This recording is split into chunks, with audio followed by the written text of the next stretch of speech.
A science experiment gone terribly wrong. Here's what's coming up on the Nice Guys on Business. I don't want to make people get paranoid and crazy and say, I don't want to enjoy this, Orwellian wonderful experience with my telescreen. But the fact that a TV can collect what you're saying near it and put that in servers in another country, a lot of apps that we're getting are being used by nation states to spy on us. And then companies have decided to monetize us. So it's up to you how far you want to let them monetize you or your children. What are we going to do today? Same thing we do every day, Pinky. Try to take over the world. Oh, and listen to the Nice Guys on Business podcast, of course. Need an education on how to grow your business? The Nice Guys are here to help. Learn about great customer service, networking, and how just being nice can help you prosper. Now, here are your hosts, Doug Sandler and Strickland Bonner. This is cool. So we are dealing with Gary Miliefsky, not my right ski. I love the way you said it, is Miliefsky. What an easy way for me to remember that. And as he just said right before I hit the record button, we are just two nice guys. But we got one nice guy that's much smarter than the other. And I am not the smart one here. So I'm going to invite Gary to share a little bit about what he does, how he does it. But just so you have a little bit of background on Gary, he's an internationally recognized cybersecurity expert. He's a best-selling author. He's a keynote speaker. He wrote this book called Cryptoconomy, Bitcoins, Blockchain, and Bad Guys. And Nice Guy community, you may remember probably within the last year, we've done a handful of episodes on cryptocurrency and Bitcoins. And I hear Charlie Brown's teacher going, wah, wah, wah, wah, wah, a lot of times when I hear about those words. But I'm assured today it's going to be broken down into 101 science. We're going to learn the real story about the rapidly growing cryptocurrency market, the innovative blockchain technology that powers it, while learning how to avoid scammers and cybercriminals, because not only does Gary know a lot about cryptoconomy, but he also knows about the art of cyber war, which is a book that he wrote. Let's talk security. Let's talk cryptocurrency. Let's talk Bitcoin, blockchain, bad guys. Gary, welcome to the Nice Guys on Business podcast. Doug, thank you so much. It's really an honor to be here. And thank you. I appreciate you saying that. I had a really good time in the pre-interview part, and then I started to get a little bit lost because whenever somebody goes into blockchain and cryptocurrency and then starts to tie that together with the art of cyber war, then I'm thinking, oh my gosh, now we're dealing with two subjects, not just one. So can we start on the cyber war thing? Because you said some really cool stuff about how they're everywhere and they are spying on us, and even through our flashlight app. Tell me about that. Well, from your smartphone to your tablet, whether it's a company you trust like Google or Facebook or Microsoft or Twitter or YouTube, which was acquired by one of them, all these freebie tools and things we use every day to communicate have ended up having backdoors to listen in on us, allegedly to make our lives much easier. Yeah. So what about like a thing like Alexa? I mean, Alexa is listening for us, and now we think it's helpful for us. Are you telling me that people should potentially avoid all of those things so that they won't be spied upon, or is everything a spy that is waiting to happen? There's places where you want your privacy. I don't think you want Alexa listening in on you flushing the toilet in the bathroom or counting how much toilet paper you use so that Amazon can tell you they have a discount on TP. I mean, there's certain places, your bedroom, right, your bathroom. We need to reclaim our privacy. In 2013, I read to people out loud. They thought it was crazy. Portions of the 24-page privacy policy that comes with your new Samsung and LG smart TVs. Wow. That say, don't say anything around us that you might consider private because this is being recorded and sent to a server in the cloud in South Korea. But what the hell? I mean, that's what it's all about. I mean, it is about if they have a device that is voice activated, they're listening all the time for that cue that's going to activate it or, generate whatever process that they need to get the TV on or Alexa listening to us. So how do you, and you just mentioned two areas where bedroom and bathroom, where Alexa is for us because we are, we want to get the weather, we want to get the updates, we want to get our timeline for the day. Are you saying turn all of that off? I hate to say it, but I recommend, let's take the smartphone app, right? The flashlight. Use the default flashlight. Take your smartphone and do a fall cleanup. Doug, how many apps do you have on your smartphone? Oh Lord, I would probably tell you I have maybe there's how many on a page? 4 times 6, it's 24. I have 8 pages, so I have probably 200 apps on my phone. Okay. Wow. You're doing better than me. So most people have, I was going to say 50 to 100, but boy, you're up there. How many of those apps, Doug, do you use on a daily basis? Oh, no, 1 page of them. So probably 20, maybe 20 of them. On a daily basis, I use my bank app. I use a communication app. I use my podcast app. So maybe 10 on any given basis on a regular basis. Okay, so Facebook has an app and there's others. Yeah. They've been caught spying on people. And I'll give you an example. Apple called Facebook and said, you need to not call the GPS function on the phone so many times a second. You're calling it so fast that you're draining the batteries on the new iPhones, and we're going to have to take your app out of the store. Facebook geolocates you down to milliseconds. So as you're walking, as you're breathing, as you're moving, as you're going from one room to another, they don't really need that data, but to them, they think they do. And they've admitted, and Alexa and others, they've all admitted they collect this data because they want to sell it. They want to turn you into the product. So I'd take that 1 page of apps, keep them, see who makes them. If they're in the US, that's even better because you can sue them if they steal from you or cause a breach, right? Right. But then the apps you don't use, I delete them. I get rid of them. And there are many apps we don't even use anymore that we've installed on our devices that have what's called background permissions, Doug. And those permissions, it's like Alexa, right?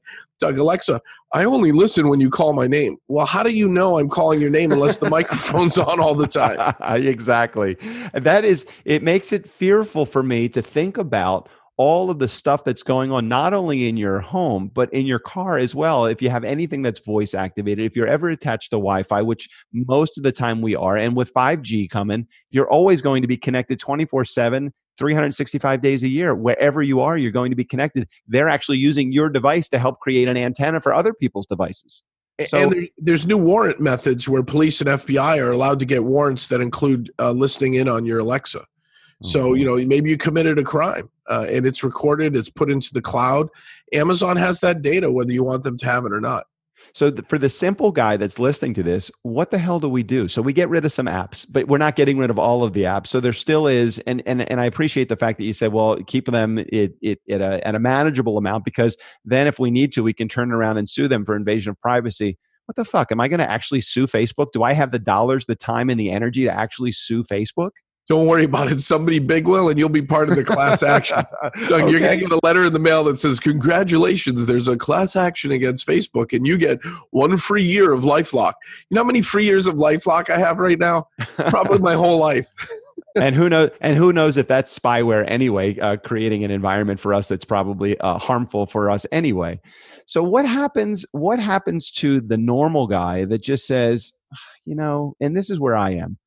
Does anything I do, is it really that important that somebody's going to want to take the time to actually listen to me? And I'm an upstanding guy, but is the IRS going to be listening in for financial information for me to say, hey, I was able to put this through a checking account that doesn't, who doesn't do shit like that? Everybody does. Everybody does. No. Listen, I don't want to make people get paranoid and crazy and say, I don't want to enjoy this Orwellian wonderful experience with my telescreen. But the fact that a TV can collect what you're saying near it without your knowledge, most people ignore the 24-page privacy policy and put that in servers in another country.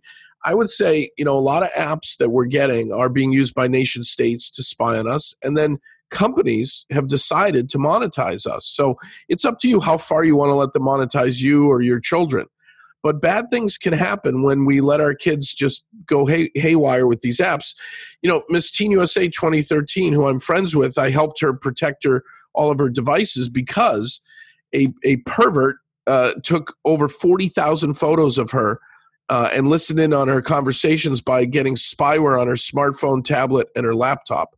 And she was 17 at the time. So that's it's illegal to begin with, but imagine your own daughter's coming out of the shower and she's talking to her friends on her phone or whatever, and the phone actually has the cameras being used by a bad guy to take pictures of her. So Go ahead. How did that get into? Sorry, and I just let me throw this in here because I want to protect those that are in our community that may fall prey to something like that. Isn't it the job of Apple to, when they put that app into their app store, to make sure that that is not the use of that particular app? And I'm not saying that it's Apple's fault, but I'm saying, let the buyer beware, caveat emptor. So, but the issue is, isn't there some level of protection that the companies that allow these apps to set up, that we're being protected, or that's off the table completely? That's pretty much off the table for the following reason. I want my app store to have more apps in it than your app store. So Google has, thousands of apps. Well, Apple has thousands of apps. It's so easy to build an app to appear to be trusted by announcing to Apple and Google in your development toolkit that you use, because I've done this, I want to access the following ports: microphone, Bluetooth, Wi-Fi, NFC, GPS, webcam. Yep. Okay. And I just said yes to several of those today. I don't even remember the app that I was downloading, but I needed it to do that in order to have. It was some video recording It's funny. It was some video recording program that was yesterday that I gave permission to do that. But now I feel like I could be completely just invaded. Yeah, well, some of the best software, if it's really fast at what it does, is probably made by the Chinese government. I'll give you an example. There's a really cool app I use, and I figure, what the heck, the Chinese government's getting all my business cards too. There's an app that you hold your phone over the business card of a person you just met, and it instantly, perfectly, optical character recognizes at 99.99%. I mean, it is the best OCR I've ever seen. Mm-hmm. And it puts it in the cloud. The company's a Chinese company. The app's available on your phone, and it's better than the old-fashioned card scan. I had to carry card scans around. Right? Now your phone is your card scanner, but am I also letting the Chinese government probably have all the business cards of people I meet? I guess so. But that's public data anyway, right? That's public information anyway. But why do you go directly to, and I'm not saying that you're not right, you could be 100%. You know much better than I do. Remember at the beginning of the show, I said we're about to have somebody smart, and it's not me on the show, it's you. How do we go right to the Chinese government? Why? And why? I'm not saying that that's a good thing, that's a horrible thing, but why is it that we automatically go to an illegitimate source for a corrupt source that's going to take this information? What if people are actually collecting this, companies are collecting this to help us in the marketing and to better our lives? Is that even possible? It is possible. And I actually think GDPR is the beginning, which is an act or a law that was passed by the European Union. And the U.S., it has a lot of teeth. Facebook's been fined under GDPR. Google's been fined under GDPR. We're talking about billions of dollars in fines because they didn't properly disclose how they managed your data, what data they collected. And when people in the EU got their rights back to their privacy with the GDPR regulation, it has such teeth in it that they can get up to, I think, 3% of your annual revenues as a fine. That's a lot of money. It's not coming back to me, though. It's going to our government, which in turn is going to probably raise my taxes anyway. So what's the difference? I'm never going to see that money. And if I do, I'm going to see, does it really matter to me that I'm going to get the $75 in a class action lawsuit, or worse, just get it in services like LifeLock? Who cares? I know. Why can't we buy apps? I'll give you an example. John McAfee was joking about how he discovered the Bible app, the number one Bible app in the Google Play Store and Apple iTunes, connects to a server in Moscow. It's the Bible. Why does it even need to have the internet permissions? So the Russian government, I guess, is collecting info off people who read the Bible. Why can't we get a Bible app that we pay 99 cents for, and they guarantee no backdoors, no spyware, and it doesn't turn on your internet? It just is a book, right? I mean, at some point there will be a backlash where people maybe even have a seal of approval like UL, right? When you plug something in, it's not your toaster's not supposed to blow up because it was UL, the labs tested it. Yeah. Yep. Can't we get a UL seal of approval for our privacy back, at least even just for our kids, so we know that our children are not being spied on? All right, so we've probably done a really good job at frightening, or at least educating those that are in our community as to the potential hazards that there are with the apps that they have on their phone and and whatever else, the Alexa or your smart television. What is an action item today that somebody could do in order to avoid that? Is there something other than just eliminate all of the apps on your phone that you're not using, or that you don't think that you need anymore? So what? Give me something. Let's give it concrete. Yeah, Doug, this will head towards the direction that I wanted to go, which is encryption, which leads us to Bitcoins and blockchains. And all. Perfect. Exactly. Yeah. Perfect. Great. So one thing is, if you can get a VPN software on your phone, on your tablet, on your laptop, that's a virtual private network. That's encrypted. That means most of the things you do are going to be done in private. So encryption is a good thing. Strong encryption is a great thing. And another thing you could do, if you don't mind, is find out if your TV is spying on you and maybe disable its internet access and get, a box like a Roku box that doesn't have a microphone built in.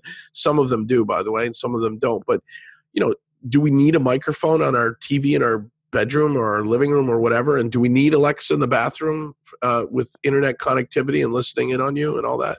All right. So what's the future of, you said it's called a VPN. Is that what you said? A VPN? Yeah, virtual private network. So, okay, I've installed a VPN on everything I can. And that when I turn it on, nobody knows who I am or where I'm coming from. Okay. And if I take my phone to a local cafe and I want to use their local Wi-Fi, a lot of the criminals, and this is part of the problem, is that we've lost. Make a guess how many people live in this country, Doug, and how many records have been stolen? Let's see. I think we have, is it 300 million people that live in this country or somewhere around there? Is that correct? I didn't say legally, did I? All right. So I'm going to say around 300 million people live in this country. I have any idea how many are legally here? But 330 million, actually. Oh, cool. Okay. So I was fairly close on that. And I would say that there has been, I'm going to go with 300 million records stolen, probably. No, I'm going to go with a third of the people have probably had their information compromised at some point in their life. Almost a good guess. Are you ready for this? Yeah. Every single person in America has lost their records more than once. We have, if you go to a website called Privacy Rights, privacy.org, and you look at data breaches, they've been tracking this since 2005, 10 billion with a B records breached in the U.S. I wasn't even close. You said I was guessing. I guessed a third, so I guessed 100 million people, and you said how many billions? Well, the point is 100% of all the citizens. You said a third. A lot of people are like 10 million records.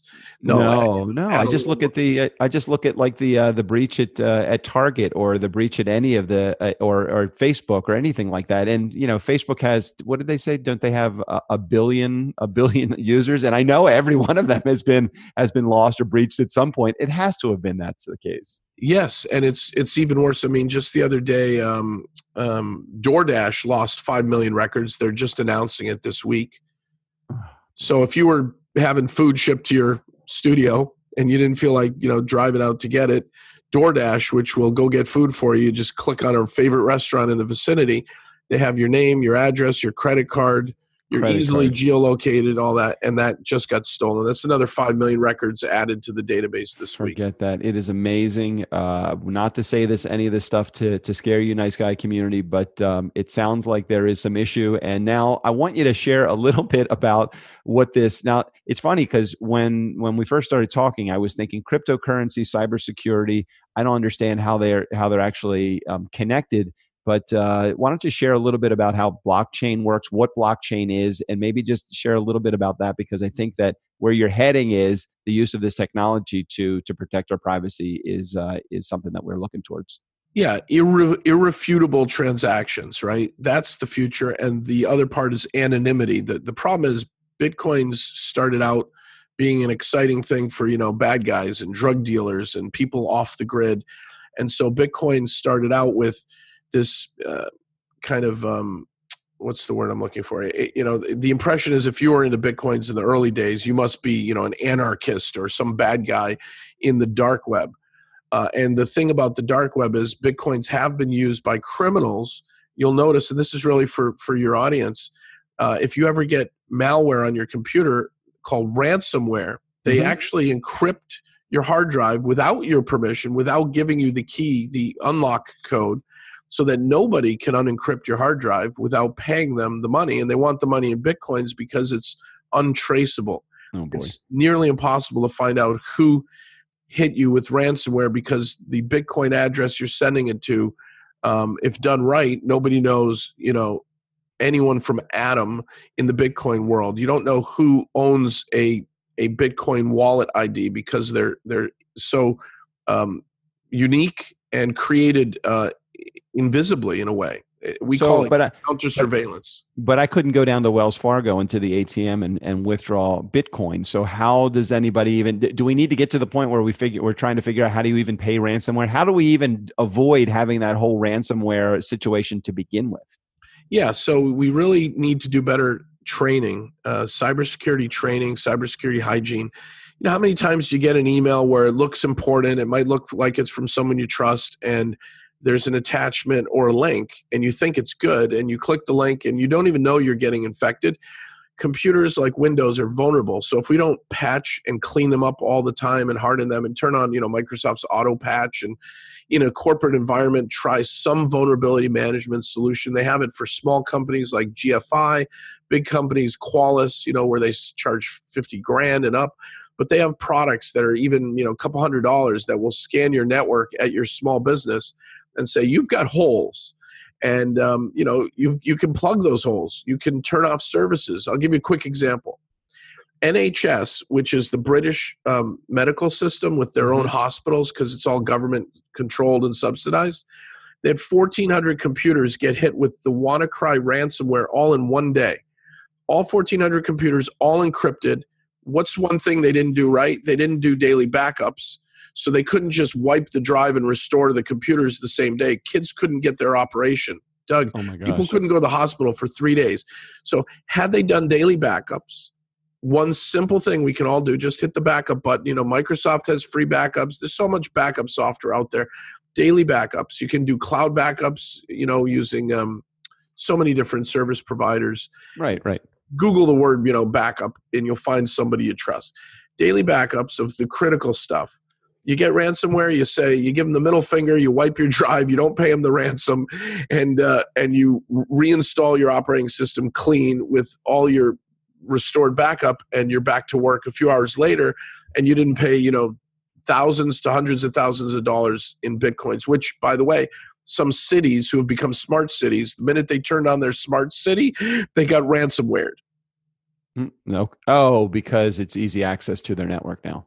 Exactly. And you know what? If the smart city can't function, from turning lights on and off to managing train tracks and whatever, I mean, this becomes a physical and a critical infrastructure issue. So at what point, let me just ask this real quick. At what point do we become important enough to someone that has ransomware to be susceptible to it? I mean, you're talking about somebody that has a ultra small business relative to, somebody's going to spend a little bit of time trying to focus, or are they sending out these emails in hopes that anybody will click on it so that they can begin the process of creating a ransomware situation?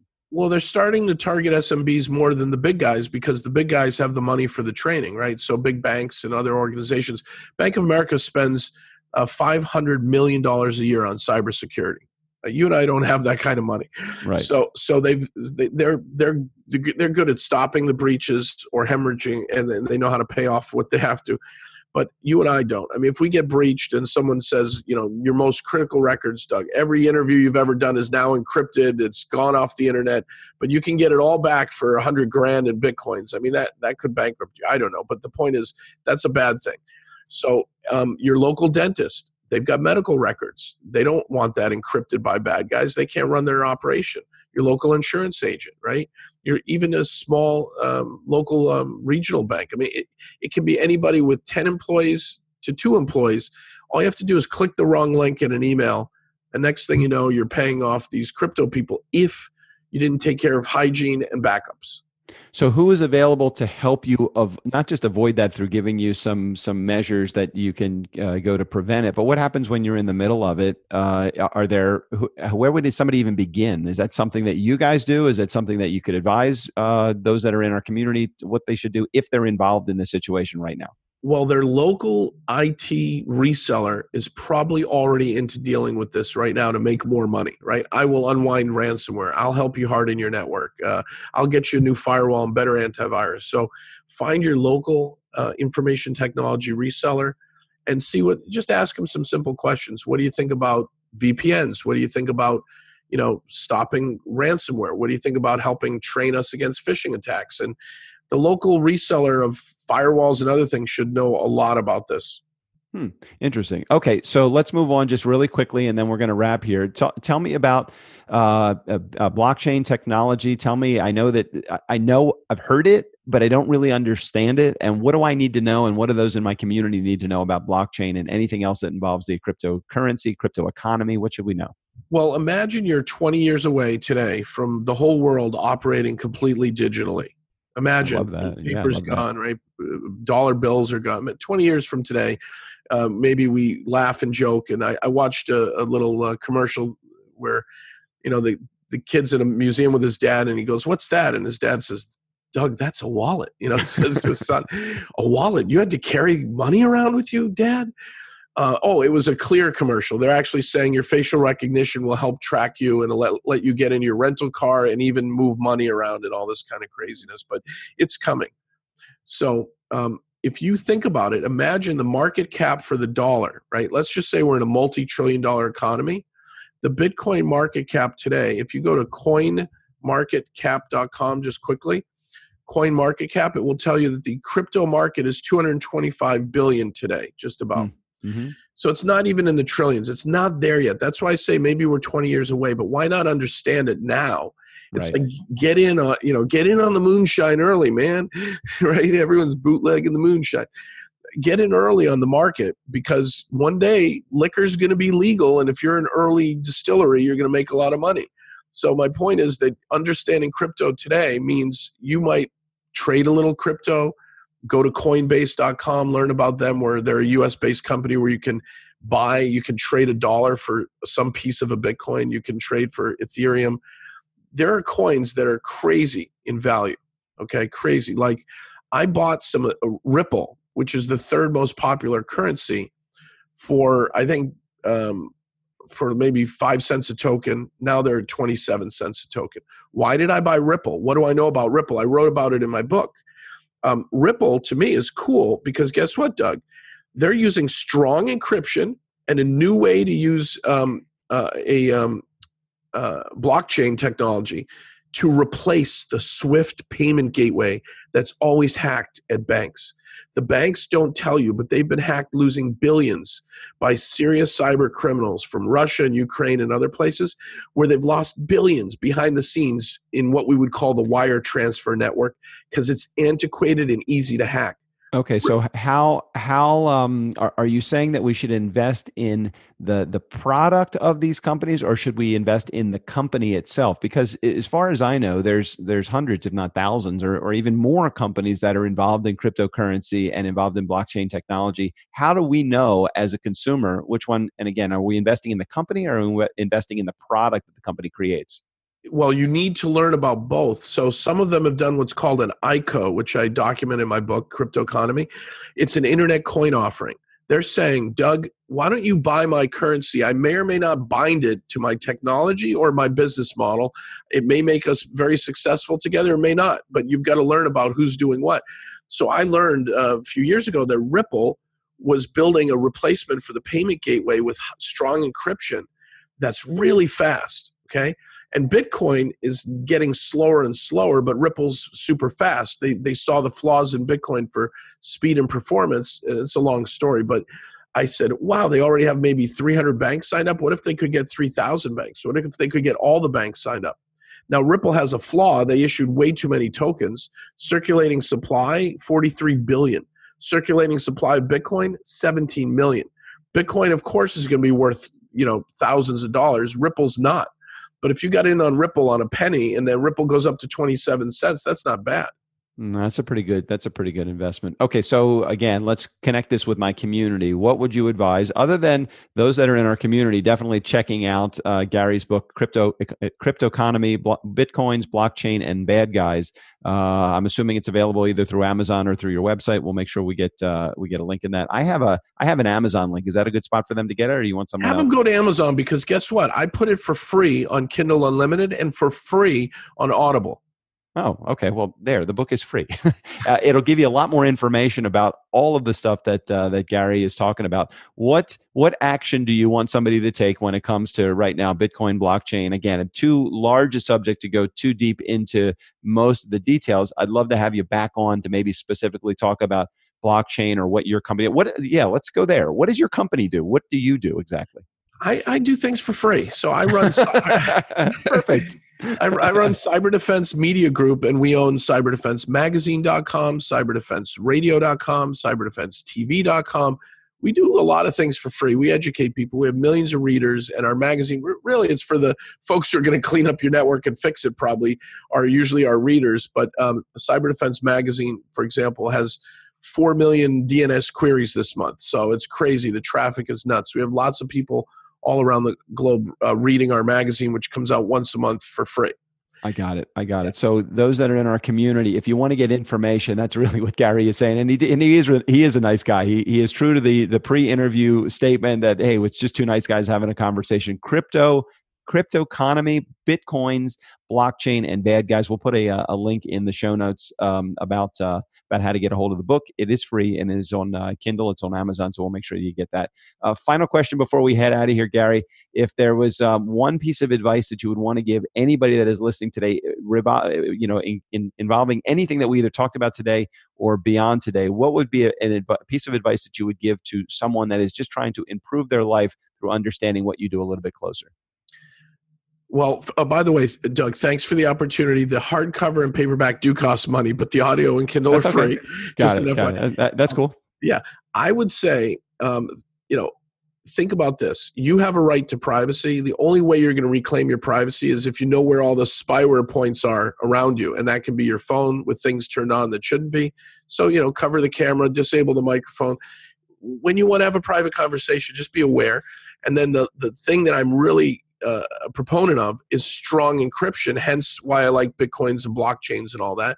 If you know how to use strong encryption properly, a strong VPN, for example, or learn how to encrypt your files or encrypt your data or, encrypt things you don't want people to steal. If they steal something that's encrypted and they don't have the password, they stole nothing. Right. Interesting information. And again, Nice Guy community, we want to really encourage you to get the education that you need so that you are protected. We will have Gary back on the show. We'll talk more about blockchain and Bitcoin and more about cybersecurity. Really, really great conversation. Thank you for making it very 101 for me because, again, I wanted to make sure that my community may be like me. They may be probably much smarter than me, but it's just always good to be able to get that 101 approach. So thanks, Gary, for being on the show today. Thank you, Doug. And guess what? You will find ATM machines from Argentina to the USA that will be spitting out or accepting crypto. It's already started. Interesting. Very interesting. All right. Well, special thanks to Gary Miliefsky. He will be all the information that we talked about today, including links to his book, will be right there in the show notes. Thanks for being on the show. And Steve O'Brien, go ahead and take us out of here. For the Nice Guys on Business, I'm Steve O'Brien.